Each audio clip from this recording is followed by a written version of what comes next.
ada nasihat yang tidak bersuara, ada nasihat yang bukan khutbah, bukan ceramah, bukan tausiah, bukan tazkirah.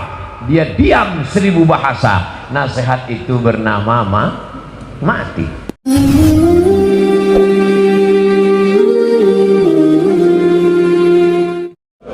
Ainama takunu, dimanapun kamu berada, yudrikumul maut, kematian akan mendatangi kamu.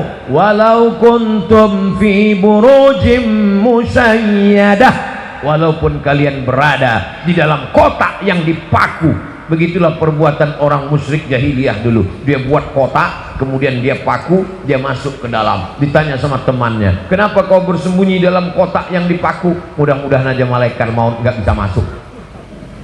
Siapapun akan mati menghadap Allah. Michael Jackson masuk ke dalam kotak hampa udara, berharap tidak mati, mati juga. Semuanya akan menghadap Allah. Tinggal lagi apa yang akan kita bawa menghadap Allah. Ini pelajaran yang kedua dari buku belah buku kisah saat maut akan menjemput. Wa kafa bil mauti wa'izah. Ada nasihat yang tidak bersuara, ada nasihat yang bukan khutbah, bukan ceramah, bukan tausiah, bukan tazkirah.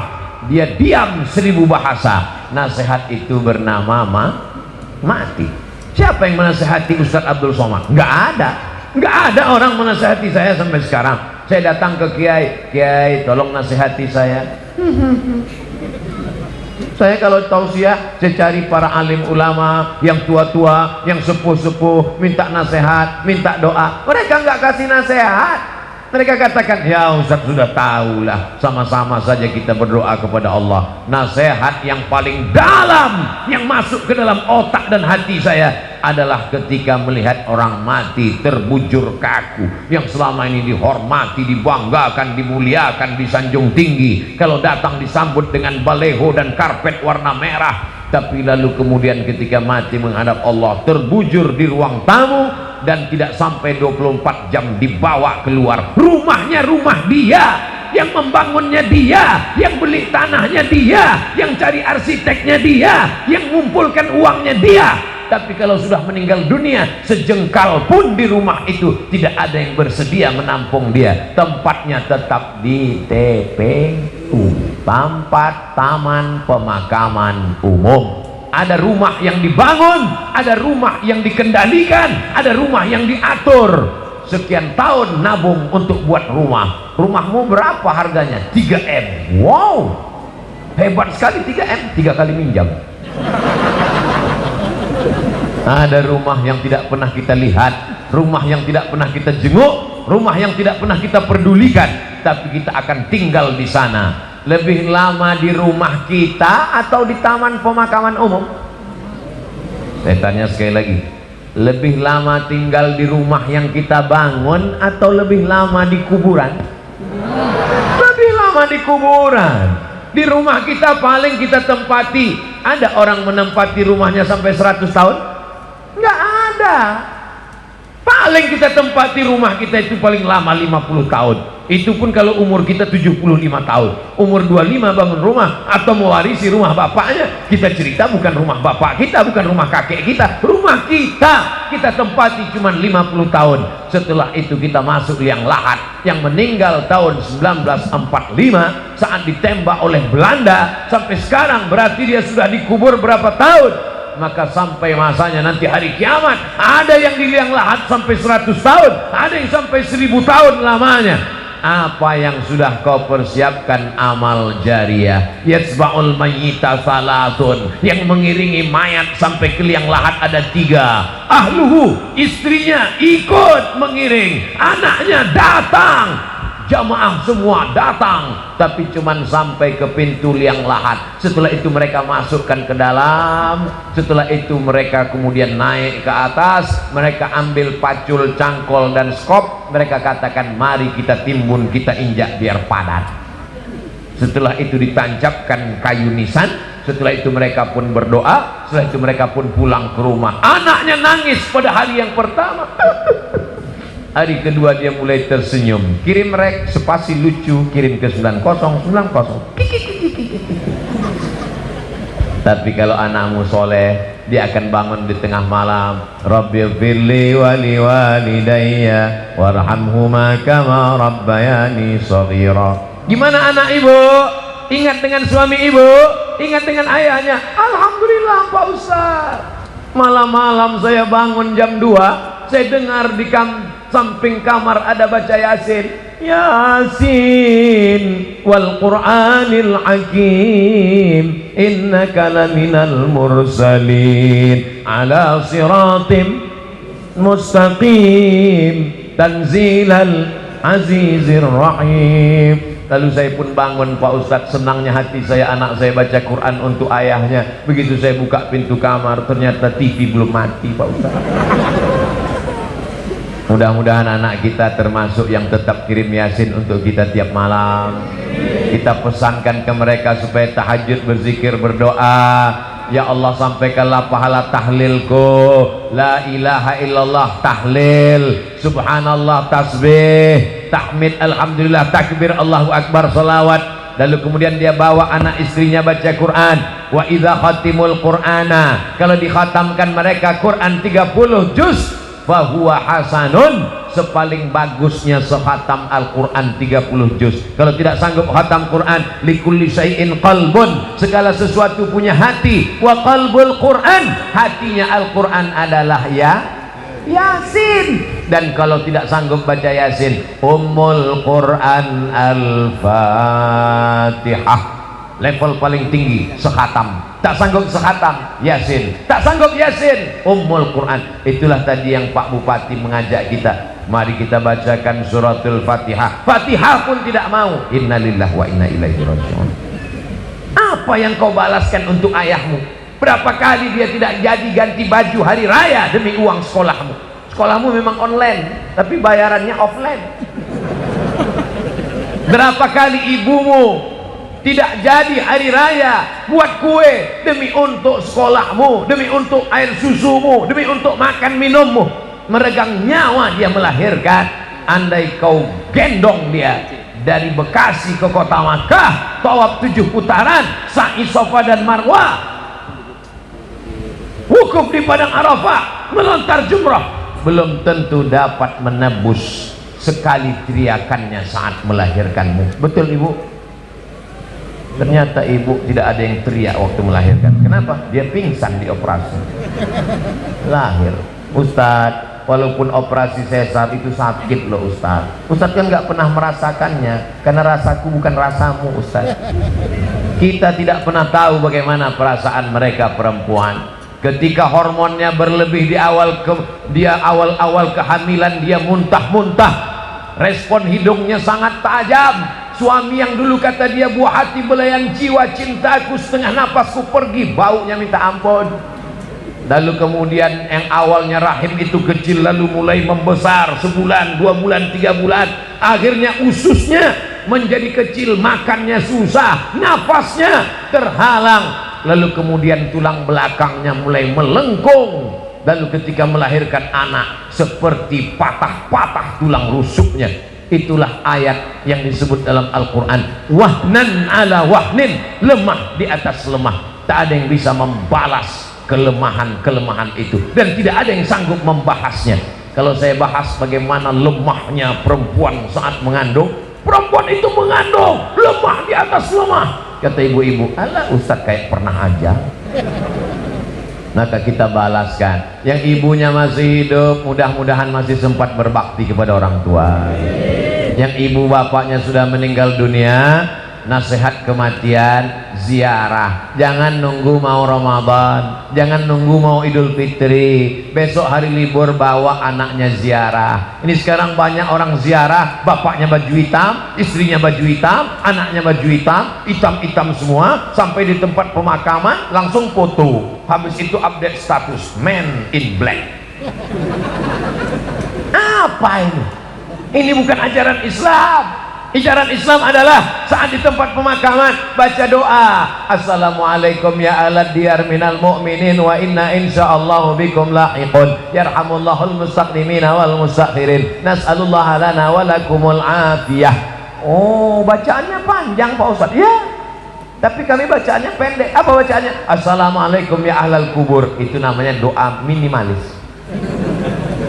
Apalah salahnya cetakkan doa ziarah kubur? Tanya nanti panitia berapa ongkosnya buat baliho besar seperti ini, buat doa ziarah kubur, tempel besar-besar di dekat pemakaman TPU. Assalamualaikum ya ala diyar minal mu'minin wa inna insyaallah bikum lahiqun yarhamullahul mustaqdimin wal mustakhirin nas'alullah lana wa lakumul afiyah. Coblos nomor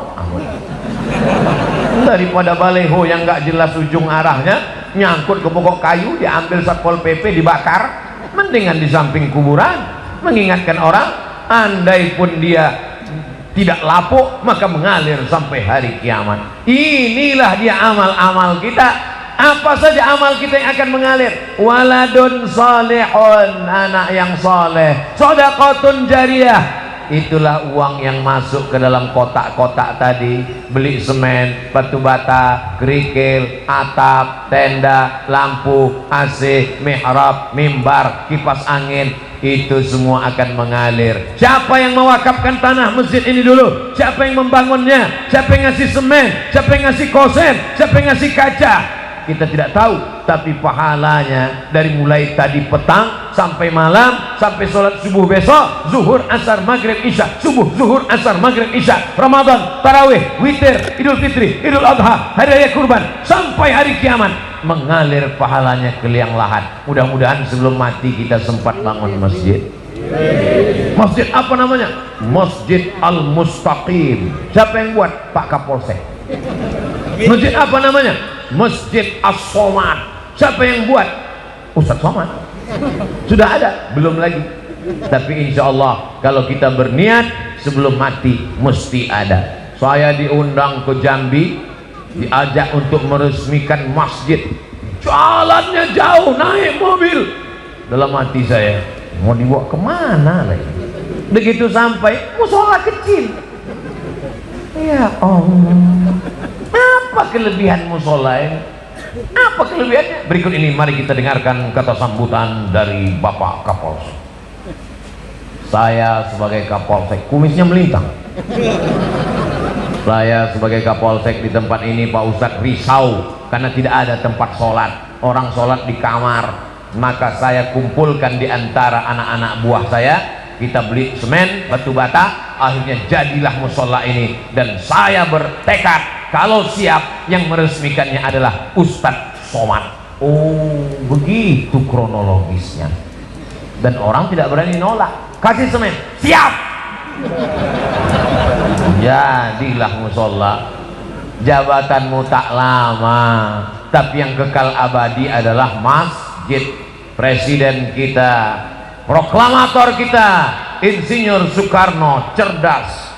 Di saat Indonesia tidak semakmur sekarang, uangnya tidak banyak, baru saja diserang oleh Belanda dan Jepang, dia sempat berpikir untuk membangun masjid terbesar di Asia Tenggara. Itulah dia Masjid Istiqlal. Sampai Presiden Amerika pun masuk ke dalam. Semua orang-orang yang masuk ke dalam Masjid Istiqlal itu kalau masuk berdecak kagum seperti melihat kucing.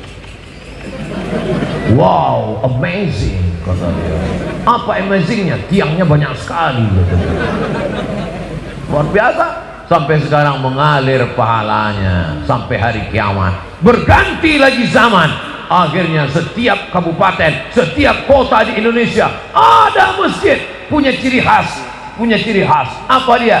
Bangunannya tidak pakai kubah, tapi pakai atap seperti masjid kerajaan Islam Demak, bangunan Wali Songo. Dan itulah dia sampai sekarang disebut dengan Masjid Muslim Pancasila. Sampai hari kiamat akan mengalir pahalanya. Maka kita pun berpikir, jangan mati sebelum bangun masjid. Saya nggak bisa bangun masjid, Pak Ustadz. Bangun musola, nggak apa-apa. Surau, Pak Ustadz, oke. Langgar, Pak Ustadz, nggak apa-apa. Orang Jawa dilanggar nggak mati, karena dia berzikir di dalam langgar, dalam surau. Hanya saja surau, langgar, dan musola tetap di dalamnya usolli sunatan tahiyatal masjid, karena di sana ada sholat 5 waktu, subuh, zuhur, asar, maghrib, isya. Bedanya cuman nggak ada sholat Jumat. Di masjid kita ini ada, ini surau apa langgar apa musola? Ini masjid. Dari mana Ustaz tahu masjid? Ada mimbarnya, ada sholat Jumat. Di tempat kami ada mimbar Pak Ustaz, tapi nggak ada sholat Jumatnya. Berarti itu mimbar dangdut.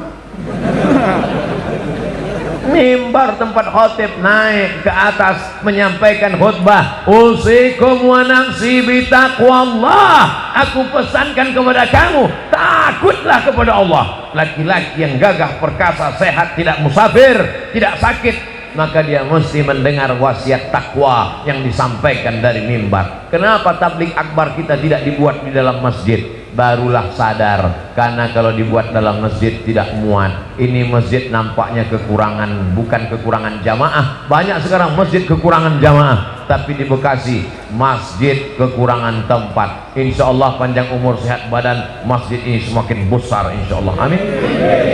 Kalau mau tahu berhasilnya tabligh akbar malam ini, lihat subuh besok.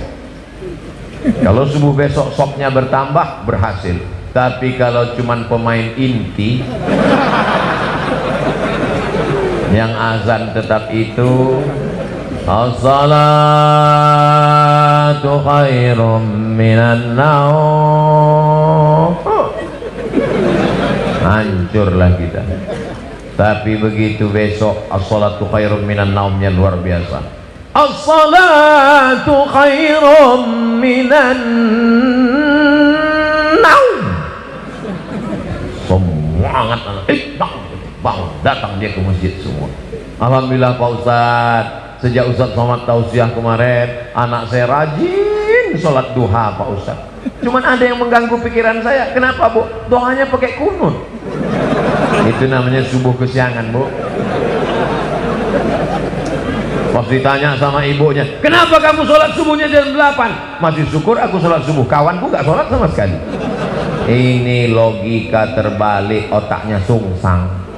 Kalau mau lihat dunia boleh lihat ke bawah, tapi kalau untuk akhirat, lihatlah orang yang istiqomah ke masjid subuh, zuhur, asar, maghrib, isya, masjid ke masjid ke masjid. Lihat tuh anak muda ke masjid terus, tertulis di bajunya biker subuhan, zuhur hilang. Sedangkan subuh yang berat lawan ngantuk aja dia datang. Sedangkan subuh yang matanya lelap, tidur pulas, mengigau, tetap dia lawan datang ke masjid. Apalagi zuhur, asar yang melek. Sedangkan zuhur, subuh saja siap dia jadi imam, padahal suaranya jelas. Bismillahirrahmanirrahim, alhamdulillahi rabbil alamin. Apalagi kalau cuman nggak bersuara, Allahu Akbar. Memang berawal kalau mau jadi imam, imam zuhur dan imam asar. Anak-anak muda, nanti kalau ditanya, datang anak gadis, anak-anak cewek bilang, bang, aku siap jadi, aku ingin mencari imam, aku siap, tapi zuhur dan asar ya. Maka kalian pun mesti pintar-pintar. Kalau mau tulis update status besok, aku mau cari imam maghrib, subuh dan isya. Yang zuhur ngantri dulu. Berawal dari keterpaksaan, berubah menjadi kebutuhan, akhirnya kebiasaan. Allah bisa karena biasa. Tadi tausiah saya mulai jam 9 kurang 10, sekarang jam 10 kurang 10, 60 menit kita bersama sesuai tertulis di botol minuman santri. Oh, botolnya kecil, 330, berarti udah lewat, mestinya setengah jam tadi. Tapi orang Bekasi ini cerdas, dia buat sesuatu yang berkesan, dia kasih susu. Masya Allah, tabarakallah. Ustadz nggak boleh minum air manis karena suaranya menggelegar, tenggorokannya panas. Dikasih air manis yang panas, suaranya hilang, pita lehernya rusak. Nanti umurnya sekian, ceramahnya apa kabar? Serba salah. Nanti dikasih air putih, katanya panitianya nggak respon. Dikasih air susu, air teh, katanya wah susah sekali Ustaz Abdul Somad ini. Enggak, Ustaz Somad tidak pernah mempersulit, mempersusah orang. Kalau bisa dipermudah, kenapa dipersulit? Yassiru, mudahkan urusan orang. Ngundang Ustaz Abdul Somad nggak perlu pakai proposal. Ngundang Ustaz Abdul Somad katanya sulit, mesti kirim DP, mesti pakai pesawat kelas eksekutif, mesti dijemput dengan private jet, mesti dijemput. Hoax. bohong, penipu. Ustaz berapa kali datang ke Jakarta dalam setahun? Jabodetabek, Jakarta, Depok, Bogor, Bekasi, setahun datang 3 kali, berarti 4 bulan sekali. Selama 4 bulan datang 3 hari, tausiahnya 1 hari 3 kali, Jumat, Sabtu, Ahad. Jumat 3 kali, pagi, siang, malam. Sabtu 3 kali, pagi, siang, malam. Ahad 2 kali, pagi, siang, besok pulang. 3 kali, seperti makan obat. Bapak Ibu yang dimuliakan Allah Subhanahu wa taala, kebersamaan kita malam ini di halaman masjid mudah-mudahan membawa kita istiqomah, anak-anak kita menjadi anak para penghafal Quran. Apa yang disampaikan Ustaz Abdul Somad waktu di Bekasi, silaturahim. Yang kedua, ingat mati. Yang ketiga, bagaimana menyelesaikan masalah di negeri kita ini. Ingat ketika negara Palestina dijajah, ketika itu seorang ulama besar bernama Imam Abu Hamid Al-Ghazali meninggal tahun 1111. Mudah ingatnya, 1111. Banyak orang mengkritik Imam Ghazali, kenapa dia tidak ikut berperang melawan tentara yang menjajah Palestina. Imam Al-Ghazali menulis kitab Ihya Ulumuddin. Palestina dibebaskan oleh Salahuddin Al-Ayyubi. Salahuddin, orang barat susah menyebut Salahuddin, menyebutnya Sultan Saladin. Salahuddin Al-Ayyubi. Kapan Salahuddin Al-Ayyubi lahir? 1138. Ingat itu. Ternyata doa dari seorang ulama yang mustajab wali Allah melahirkan seorang pemimpin yang luar biasa. Urus saja salatmu, urus zikirmu, urus makanan halalmu, anak-anakmu ini akan menjadikan negeri ini baldatun thayyibatun wa rabbun ghafur. Kalau engkau sibuk komen dengan medsos, kau akan kalah dengan buzzer, karena mereka punya akun banyak luar biasa. Jadi kami nanti kalau Ustaz Somad dicaci maki gimana? Kalau kau sanggup balas, berikan klarifikasi. Kalau kau tak sanggup balas, doakan kepada Allah, Allahumma hdi qaumi fa innahum la ya'lamun. Tapi kami nggak tahan Pak Ustaz, emosi kami Pak Ustaz. Kalau nggak tahan, nggak usah main handphone. Daripada jantung koroner nggak mati, cuman setengah mati.